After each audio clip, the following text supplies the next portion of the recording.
This is Bill Ryan here from Project Camelot and Project Avalon, and it's 20th of February 2010, and it's my great privilege to be meeting again with Klaus Dona. And in this video presentation, it's going to be an interview of the difference, because I'm going to do very little talking indeed, maybe none at all.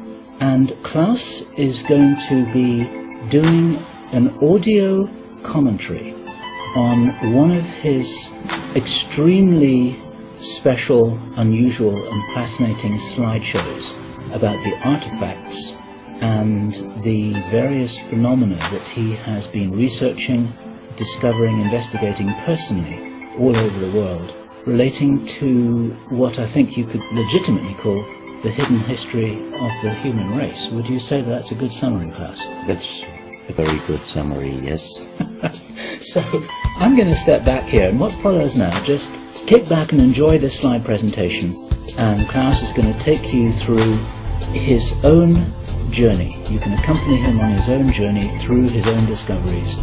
And take it away, Klaus. What are we looking at here? I can see an array of pyramids. What's the significance? The significance is that you can find pyramids all over the world on each continent, and the question is when and who did build those pyramids, why many of those pyramids all over the world are looking very, very similar.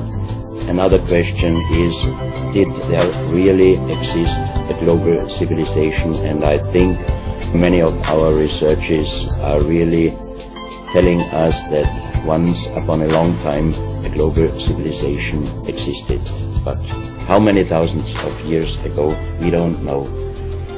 Most of the audience of Project Camelot may know about the story of one stone pyramid building found in 1984, 25 meters under the sea level in Japan on the island of Yonaguni, which is the southeast Japanese island belonging to the Ryukyu island group.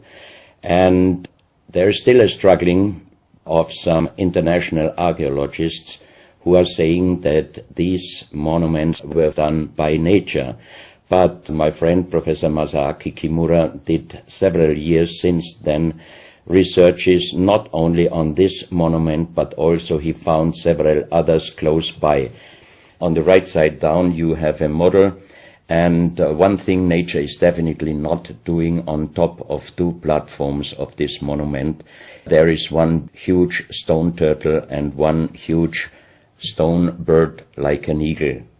Nature is doing many things, but not such a precise, perfect monument, and the question is, where are all the stones? If nature would have done it broken down, where are those stones? There are also streets, and there was also found a stone stadium like a Roman Colosseum with stone seat rows and stone stairs. Nature is great, is doing many, many great things, but not such perfect buildings. Here you have the huge stone turtle, and you can see also how small is a diver against this big monument. Here you have one street with stairs going up. Here again a very close-up picture just to recognize the size of this huge monument. Here you can see some world maps. On the top, on the right side, you can see the Piri Reis map, which was used already long time before Christopher Columbus came to America. And you can see how perfect this map was already in the beginning of the 16th century, showing part of Europe, of Spain, Portugal, part of Western Africa, and also part of South America. We do not know until now who was able to make such a perfect map already centuries ago, and on the rest of the Piri Reis map, which we do not show on this picture, you can also see the Antarctic without ice. In 1956, researchers found out that the Earth under the ice mass at the Antarctic is exactly like the Piri Reis map was showing. So this Piri Reis map should be at least older than 10 to 12,000 years. But the next question would be, who was able to make such a wonderful world map? On the left side, on top, you see Atlantis, done by Athanasius Waldseemüller, and the map is the other way round. He did it the other way round, and you can see the continent between Europe, Africa, and also America. And you can see on the left side down different sides of a huge stone world map. This stone world map was found in 1984 while gold digging in Ecuador in an underground tunnel system with other 350 artifacts which do not really fit any known and existing South American pre-Columbian culture. On this stone map is a natural quartz line, a white one, and this is the front side of the world stone map, and you can see approximately in the Near East, close to Saudi Arabia, you can see an inlay as an eye. And from this eye to the right and to the left is a natural quartz line going on the right side over India, Thailand, and also there's a long island on the right side, which Professor Kimura's research gave him the statement that from the northeast Japanese island until far down after Taiwan, once there existed a huge continent. But then this world map must be older than at least 10 to 12,000 years. And here's the back side, and you can see on the right side coming the quartz line passing in the Atlantic, a continent, Atlantis, which in our days does not exist anymore. Then the white line is crossing part of South America, and here you have a close-up, and you can exactly see the Bay of Guayaquil, an inlay going up to north, and a round inlay showing exactly the place where there were found those artifacts, and there is also the best quality water worldwide existing. One other very interesting artifact found on the same place in Ecuador is the so-called pyramid with the eye. The eye is an inlay. The stone is gray and white, and you have 13 steps, and it looks exactly like the pyramid with a shining eye on the $1. If you put this pyramid under black light, the eye is shining very strongly, and it looks really like an eye, but not real like a human eye.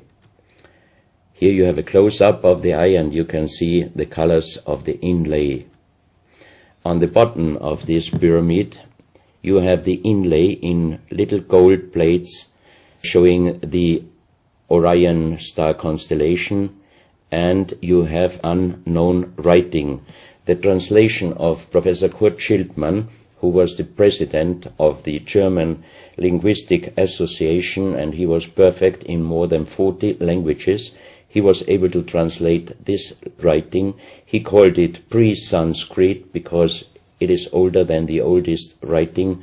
And the translation of these 4 letters you can see here, his translation is the Son of the Creator comes.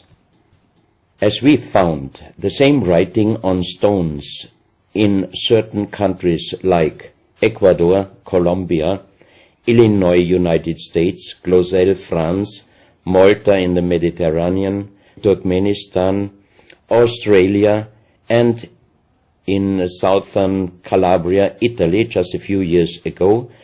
Always there are stones and ceramics, terracotta, with the same writing.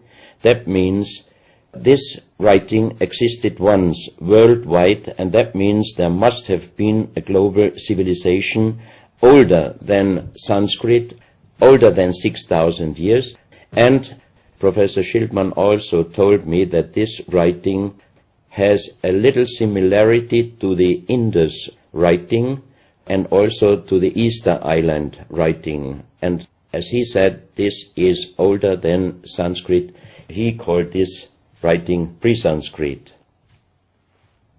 On this stone, you can see on the top the 2 eyes, and then you see the right hand holding the pyramid and putting the left hand on top of the pyramid. That means showing how to use this pyramid with the eye. On this stone you can see an encarving, sitting a man on a stone, holding the pyramid exactly as it was shown on the artifact before. From his eyes are going rays out, and on the right side you see two bowed persons.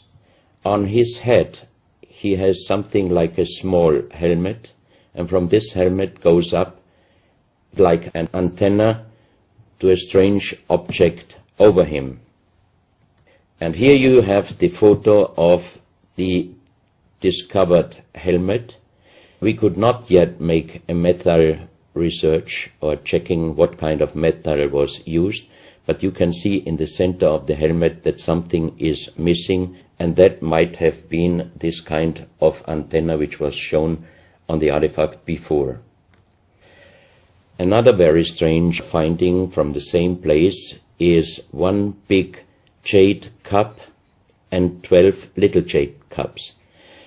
As the 12 cups are man-made and each one is a little bit different in size, if you fill them up perfectly with water and you put the 12 cups of water inside the big cup is completely filled.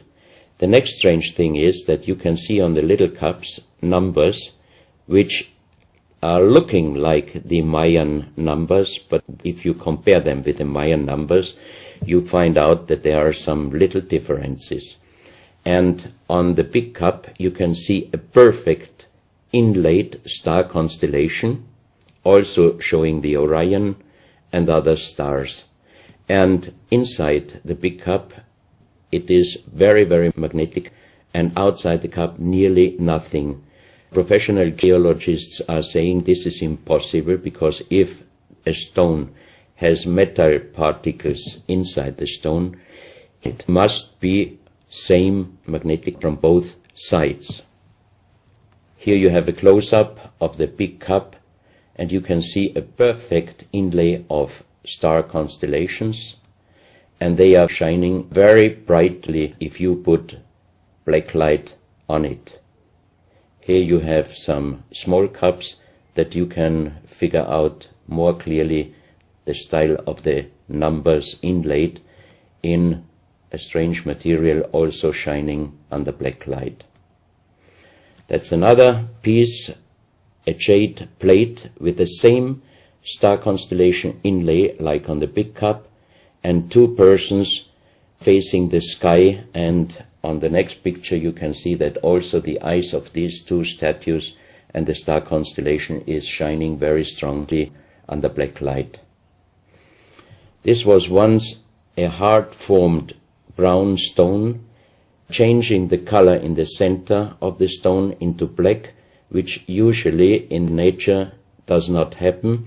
And you can see, if you look very close, you can see a face with closed eyes, with a mouth, the nose, a long beard and long hair. On the left side, the face and also the stone is broken. This is the reverse side of this stone.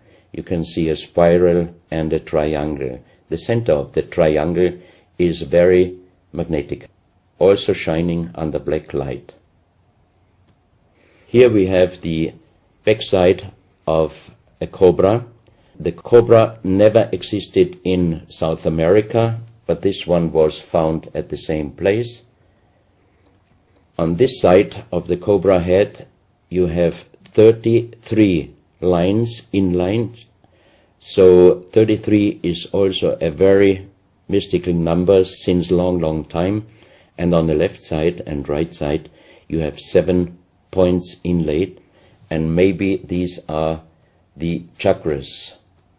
Also this cobra head is shining brightly if you put black light on it.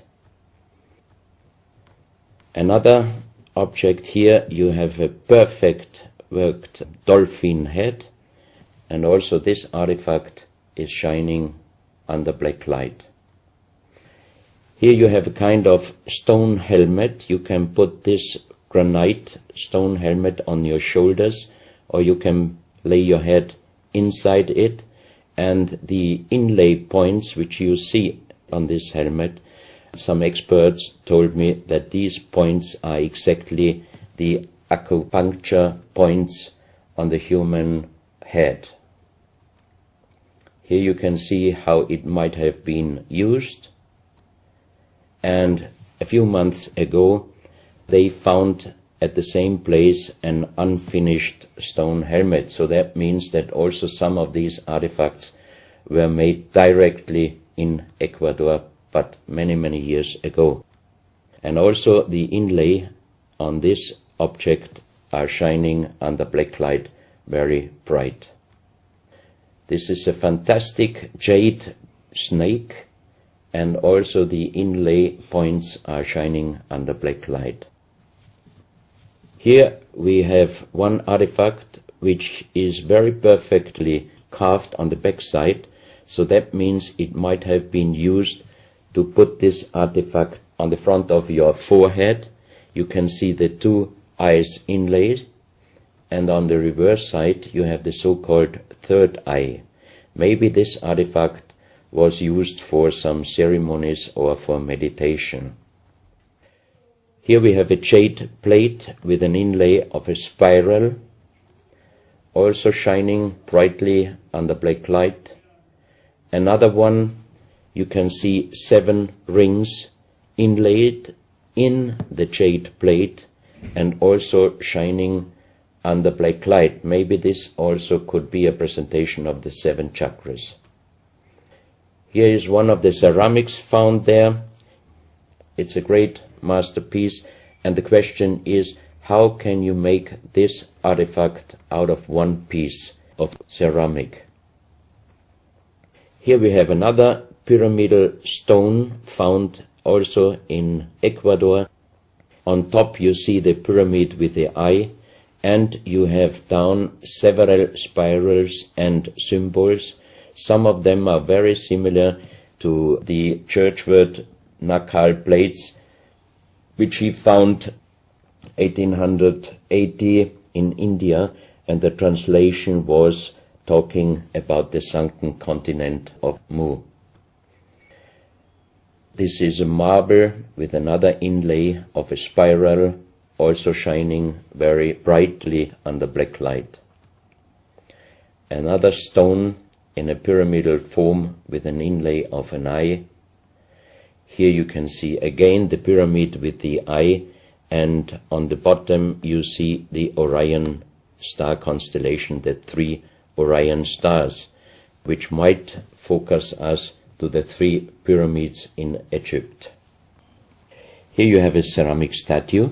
You can see the style of sitting is not real pre-Columbian style. It looks like the lotus seat from Asia. On top of this statue you have a head with some points, and it looks quite similar to many of the Buddha presentations. He holds a snake in his mouth. The snake is a very, very mystical and very often presented object. So that means this statue is not from any existing or known pre-Columbian culture. Even the next one, you can see that how this statue is sitting, it looks more the direction of Asia. On top of his head, again a very strange head, and in the center you can see like the head of a frog.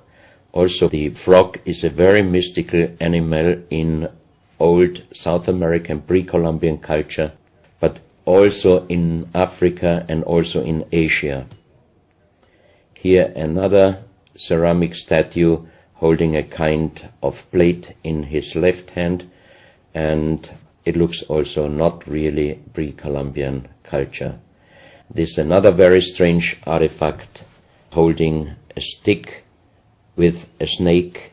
Again we have the snake here, and the question is where and who this statue was done.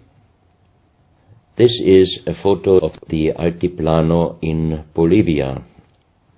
Archaeologists and researchers found out that at least before 4,000 years, there was happened a very big impact in Argentina, and the shock wave of this big impact destroyed many stone buildings in the Altiplano of Bolivia. You have here a picture of Pumapunku, a very strange place close to Tiahuanaco in Bolivia, and you see tons of stone plates with perfect work on it, destroyed. Maybe this was the reaction to the big impact in Argentina.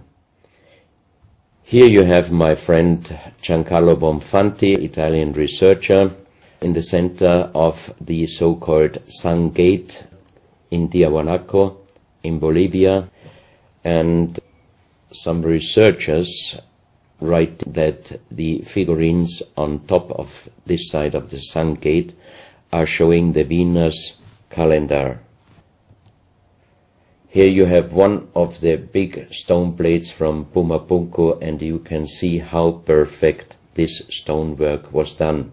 And the question is, could you do such perfect work with simple tools?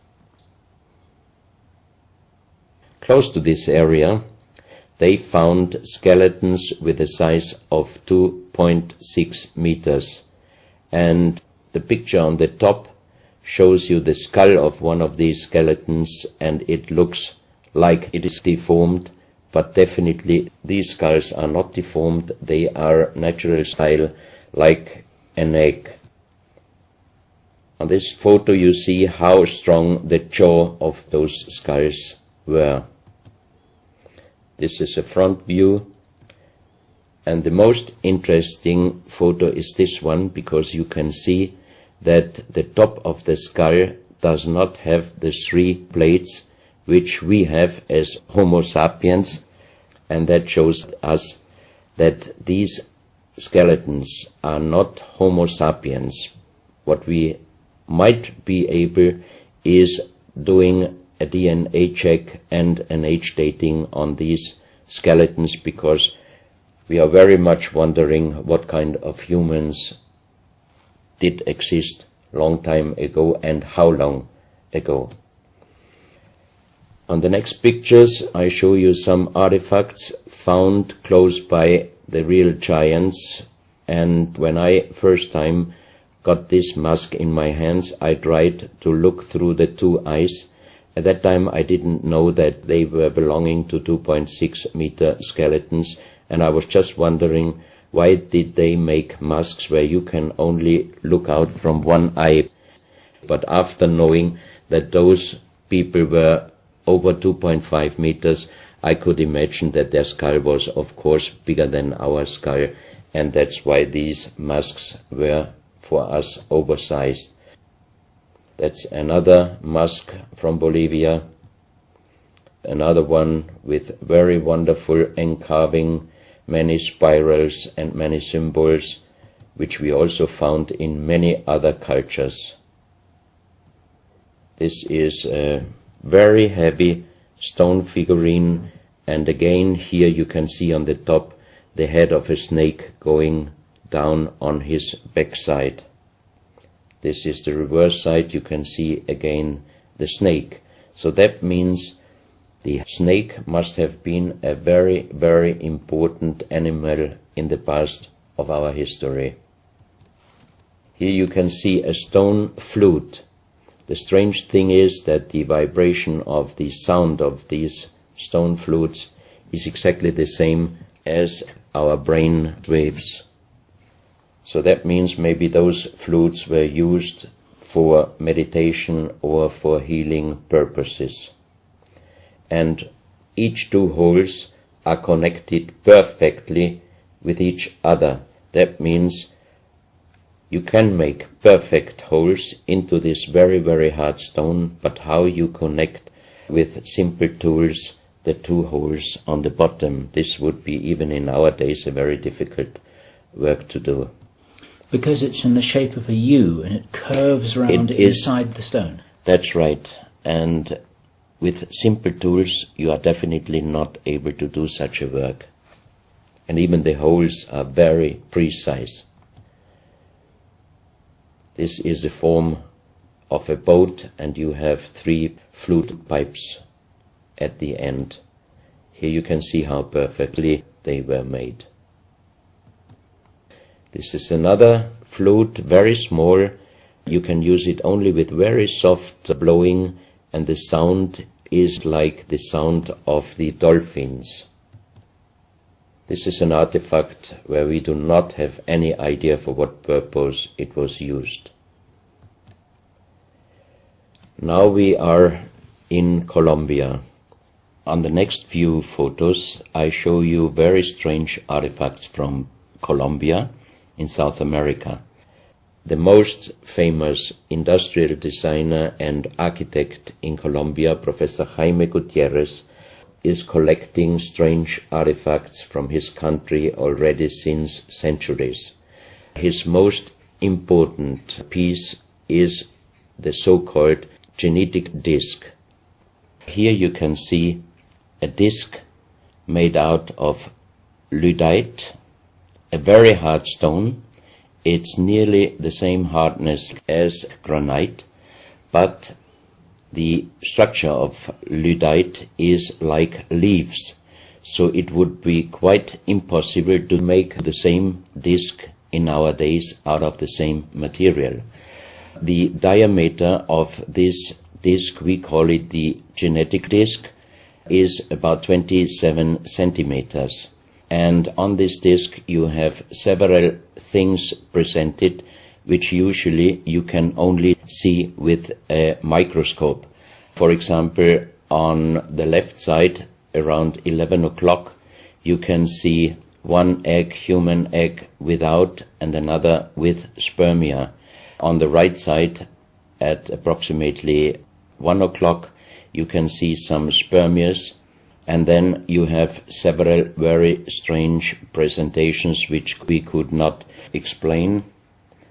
But here on the left side you have a microscopic photo from the inside of a lady done by a Swedish photographer, and you can see that the egg without and with spermia looks exactly like the presentation on this genetic disc.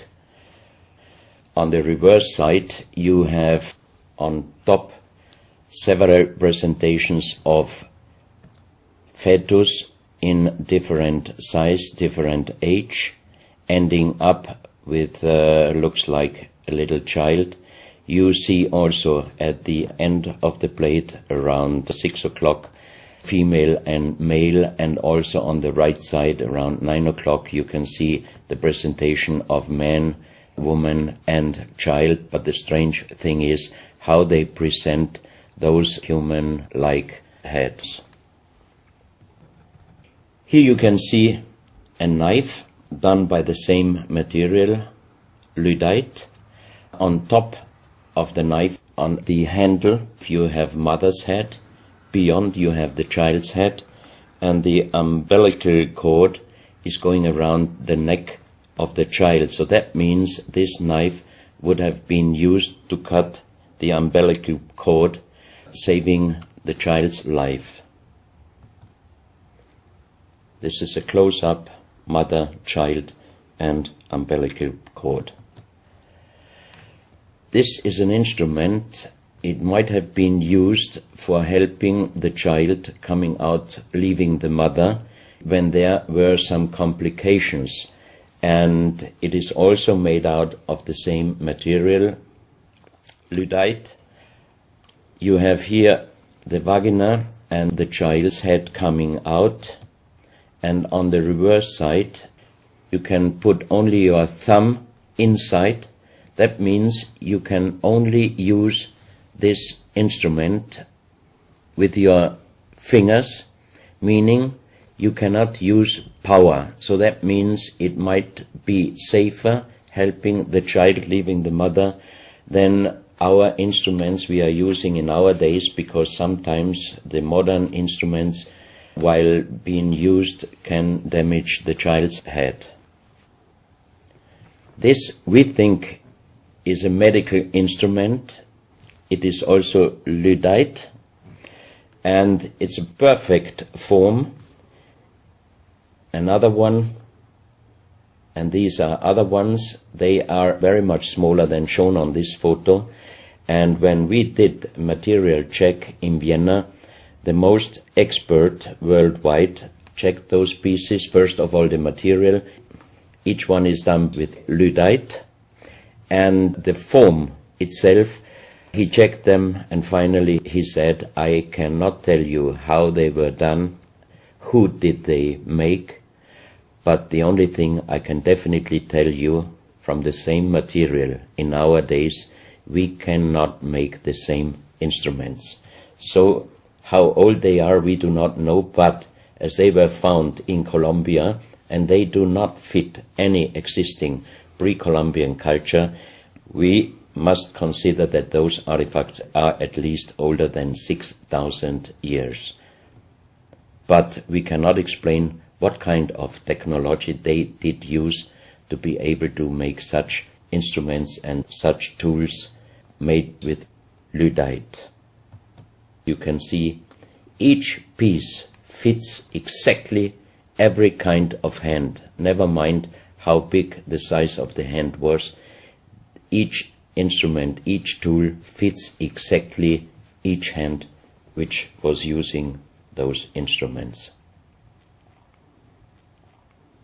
This face looks a little bit like the Maui, the big stone statues from Easter Island. Here you have a close-up. This, in joking, I call it the dentist chair.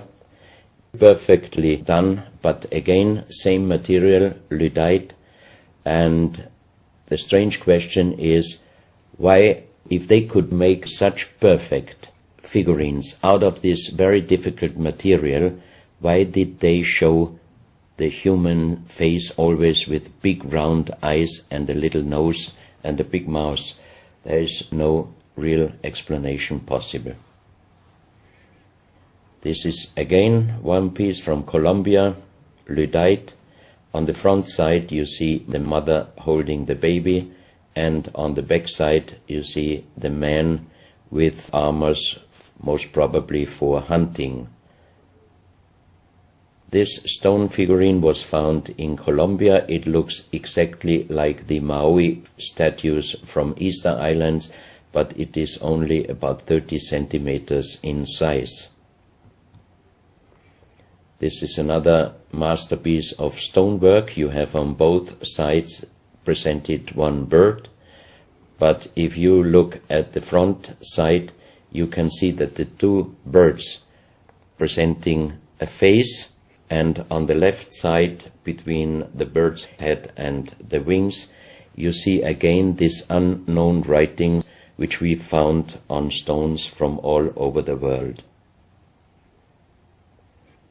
This is the mother holding a child, very strange face, and it's a kind of jade material. This is another stone from Colombia showing an armadillo. On top of the armadillo you can see a strange face with long ear and two horns on top. On this artifact you can see a smiling face on top. You have two triangles on this side, and on the other side, on the right side, you have a face. Again, the animal face on the right side, and some unknown symbols. And on the bottom of this object you see an animal, looks like a crocodile. Now we are moving to Guinea, West Africa, very close to the border with Mali. They found on a huge granite mountain the half portrait of a lady done in granite stone, and the size of this statue from top of the head until the middle of the torso is exactly 150 meters. So this is a real big question. who might have been able to do such a huge granite half-portrait in a mountain at least 10 to 12,000 years ago, because the Italian geologist Professor Pittoni was on the spot. He did these photos and he checked the earth on the bottom of this mountain, and his calculation was that this stone monument must have been done at least 10 to 12,000 years ago. But then we have the real big question: who could have been able to do such a big stone monument? Even in our days it would be impossible, or at least it would cost so much money that it would never be able to do. And if you look at the close-up of the face, some experts told me that this face definitely is not European, but also, of course, not black African. It must be either South American or Asian culture. But then again, we are at the point 10 to 12,000 years ago. It might be the civilization, the lost civilization from Atlantis. Close to this area in Sierra Leone, Professor Pittoni was in charge of diamond excavations. And as he heard in this area a legend about Allah was angry with some angels, and he put them into stone and throw them to the earth. He put the sky, also made it into stone and throw it to the earth, and he put the stars and throw them to the earth. The legend says that the sky, you can see on this stone, they call them sky stones, sky blue stones found in this area under the earth. And we did research in Vienna. This is definitely artificial stone. It's not a natural stone, and all the material could be found, but the only thing they could not inform us is what kind of color did they use to get this real sky blue color. The stone figurines found from 20 meters down to even 50 meters. Professor Pittoni always took some organic material from the finding place, and the age dating of those stone artifacts are from 2,500 years up to the oldest one, 17,000 years. Here you have a granite stone, so-called nomoli, stone nomoli, with very nice encarving. Here you have a man sitting on an elephant, as there are also the legends of giants all over Africa. You know how big is an elephant. It's a wonderful stonework. It's very hard and very heavy. There are also some artifacts showing half human or human with the head of a reptile, holding a kind of pot in their hand, and they could put something inside this pot, and also on top of several nomolis there is a hole for putting something inside, and most probably they were used for ceremonies. Here you have a kind of animal. It looks like a dinosaur. And when Professor Pittoni found this statue, it was making a strange noise. So he opened the statue, and they found inside the small black ball you can see on the bottom of the statue, and this was iron material. When we did the research on this artifact, and especially on this metal ball, next morning the professor called me and told me that somebody must have done a bad joke to me. I asked why. Because the result of the research was this metal material is chrome steel. And chrome steel was found first time at the beginning of the 20th century in Austria. That means it was impossible inside a statue with the age of approximately 17,000 years.